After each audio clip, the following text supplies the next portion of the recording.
Social मीडियावर सध्या एक भावनिक व्हिडिओ मोठ्या प्रमाणात व्हायरल होत असून त्यामध्ये एका तृतीयपंथी व्यक्तीनं दाखवलेली माणुसकी अनेकांच्या डोळ्यात पाणी आणतीये।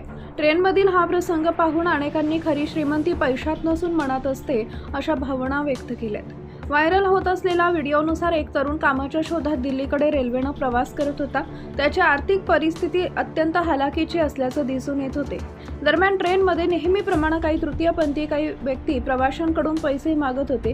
त्यापैकी एक तृतीयपंथी त्या तरुणाकडे गेला आणि त्याच्याकडे 100 रुपये मागितले। मात्र त्या तरुणाने अत्यंत नम्रपणे सांगितलं की माझ्याकडे खरंच पैसे नाहीयेत, मी कामाच्या शोधात दिल्लीला चाललोय, नोकरी मिळाली तरच पुढचं आयुष्य उभं राहील।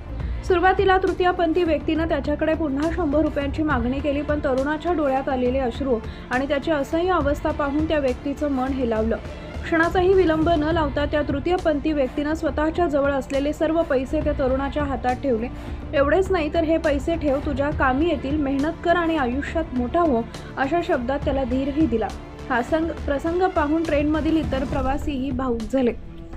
या घटनेचा व्हिडिओ सोशल मीडियावर वेगानं व्हायरल होत असून अनेक जण तृतीयपंथी व्यक्तीच्या मोठ्या मनाचं कौतुक करतात। समाजात अनेकदा तृतीयपंथीयांविषयी गैरसमज आणि पूर्वग्रह पाहायला मिळतात, मात्र या घटनेनं संकटात असलेल्या अनोळखी व्यक्तीला मदतीचा हात देणारी खरी मानवता दाखवून दिली आहे।